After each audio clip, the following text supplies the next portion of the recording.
guys, Mike here. So today, I'm here to talk to you about Star Wars Episode 9, The Rise of Skywalker.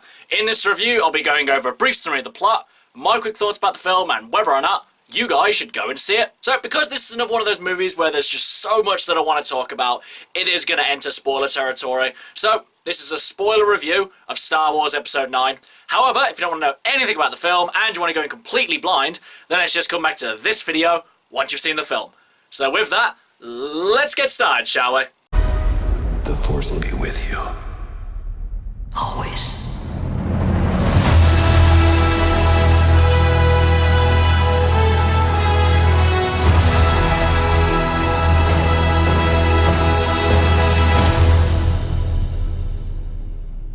So in The Rise of Skywalker, Emperor Palpatine has seemingly returned, and Rey must now go on a mission with her friends to try and find out where he is and stop his sinister plan, whilst at the same time trying to figure out who her parents are and who she really is. And so we have Star Wars Episode 9, The Rise of Skywalker. So for a movie like this, I wanted to avoid absolutely anything about it, didn't want to know what the movie was about, didn't want to know who was in it, I just wanted to go in completely blind with it. And the only thing I really knew about Episode 9 was the fact that Ian McDiarmid would be returning as Emperor Palpatine, which I had kind of mixed feelings about because, on the one hand, you know, he is pretty much my favourite Star Wars character, but on the other hand, I was really worried about how they'd handle the character.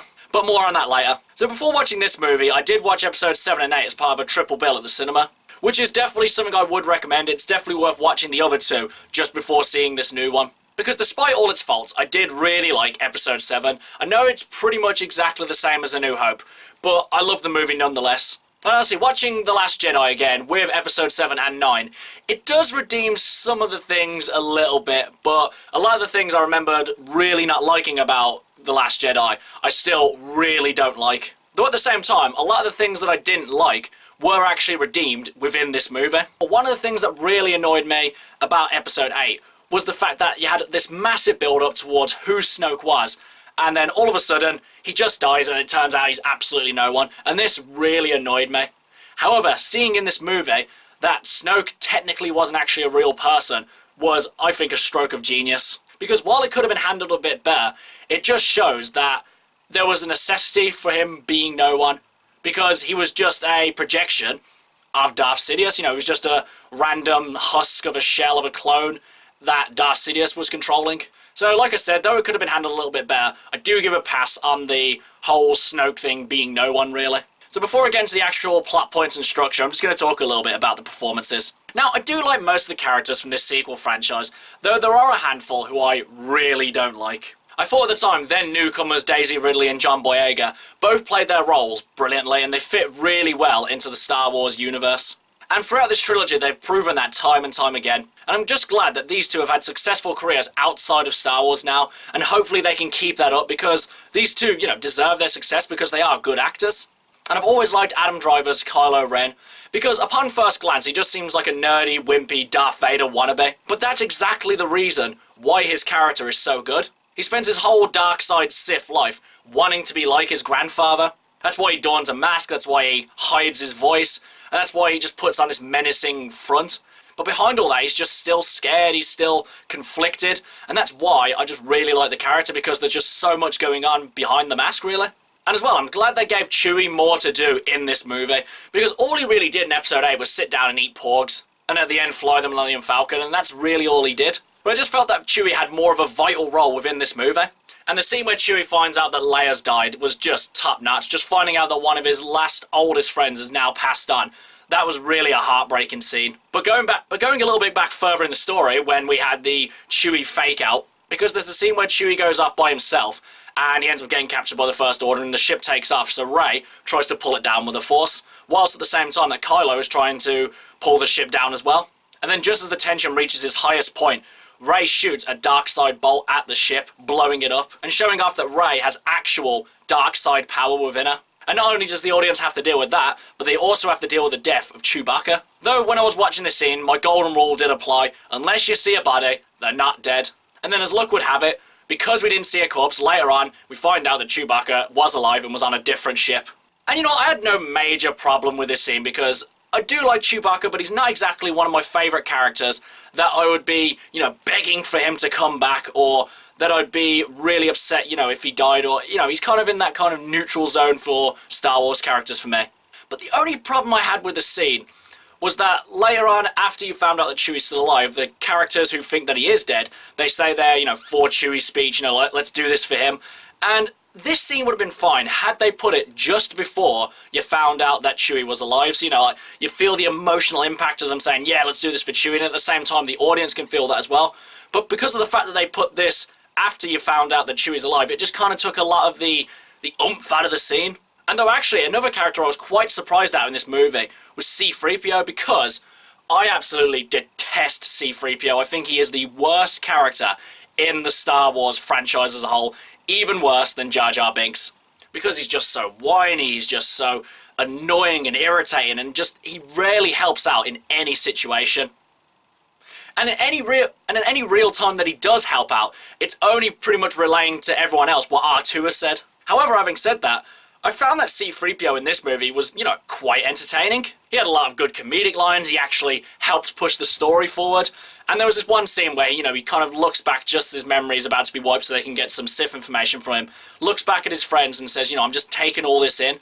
And I thought that was a really good scene, you know, it was actual, you know, character growth and, you know, actual emotion from C-3PO other than just whining. And then, of course, you have Princess Leia herself, Carrie Fisher, who unfortunately did end up passing away before this movie was released, sending the whole Star Wars fan base into disarray. And that was another concern of mine going into this movie, of how they would actually fit Princess Leia into this movie, and would her role be necessary, or would they even have her in the movie to begin with? And honestly, I feel like they did the character justice, even though she wasn't really on the screen all that much, and though her actual death scene within the movie I did feel was a bit, you know, anticlimactic, I still think that this was a great performance by Carrie Fisher, and, you know, they did the character justice, I think. And also, seeing Billy D. Williams' Lando Calrissian come back was definitely good as well.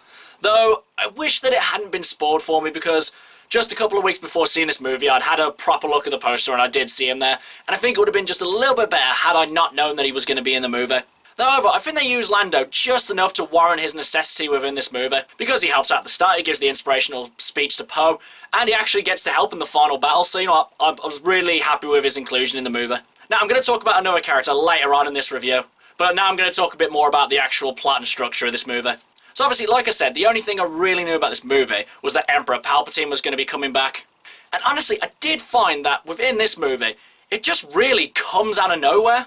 They may have laid the groundwork in the other movies, but I don't think they did it enough to warrant this big, massive reveal. Because the only real information you get about his return leading up to this movie is just from the text scroll at the start, just saying, Emperor Palpatine has returned. And I'm still like, oh, well, okay, fine. Though having said that, I was still really happy to see Darth Sidious return, because the prequel franchise is generally kind of a mixed bag. There are some who really love it, and there are some who absolutely hate it. But I'd say there are two things that really stand out from the prequel franchise that most people really do like. The first one being Ewan McGregor's performance as Obi-Wan Kenobi, but the other one being Ian McDiarmid's performance as Darth Sidious. Because he's just so over the top, he's so campy, and he's so menacing that everyone just really gravitates towards him, and it's why I gravitate towards him, because I just love his performance as Darth Sidious. And though in this movie he is kind of a bit more reserved than he was in Episode 3, I still really love seeing him back. But then later on we get one of the biggest reveals in the whole sequel trilogy. We find out that Rey is the granddaughter of Emperor Palpatine, and it explains so much about her character. It explains why she has dark side tendencies, it explains why her parents actually left her behind, and it also kind of explains why she kind of fights in a similar way to Emperor Palpatine as well. Because within Episode 7, when she's fighting Kylo Ren in the snow, she does this lunge attack at least 3 or 4 times within that fight scene. And within Star Wars Episode 3,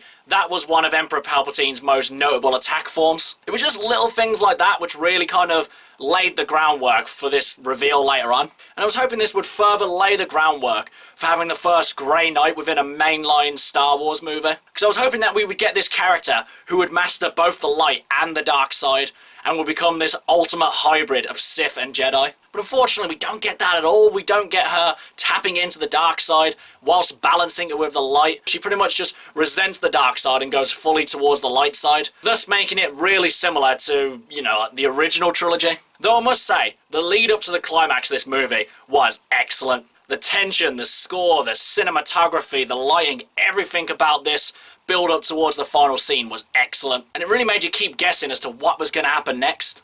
But then just before I talk about the actual final scene, I want to go back a little bit and talk about Kylo. Now, throughout the whole of the sequel trilogy, he has had the biggest conflict of all, probably more so than Rey, because he does start off at the dark side, and he's always kind of coming backwards and forwards towards the light and the dark. And then though this scene could have been handled just a little bit better, it was still a really good scene when he actually does finally come back towards the light. Because honestly, it did kind of feel a little bit sudden.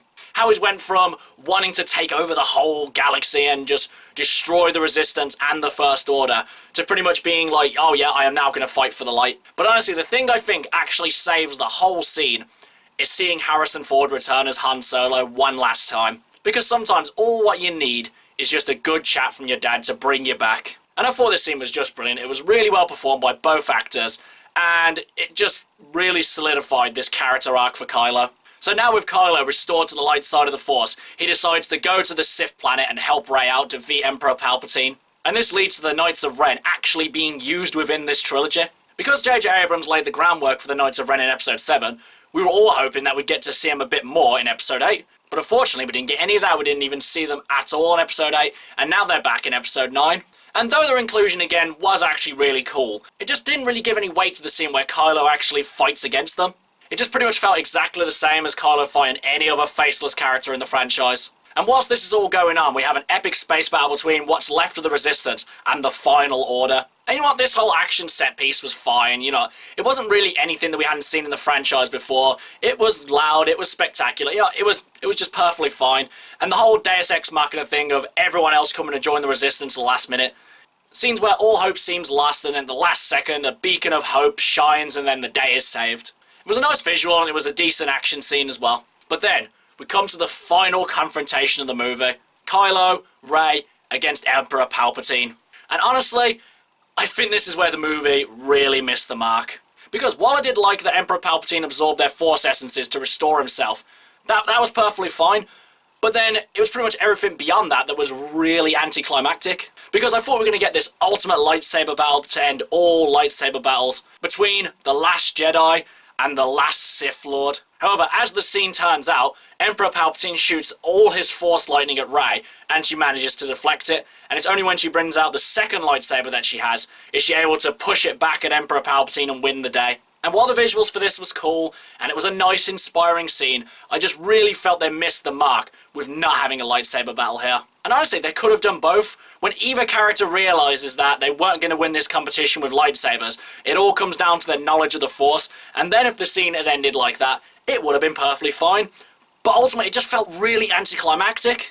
But honestly, with the build-up to this final act, I think it kind of did save the ending a bit, because the actual lead-up was so grand and spectacular and operatic, it kind of really you know, lessened the final soft blow of this scene.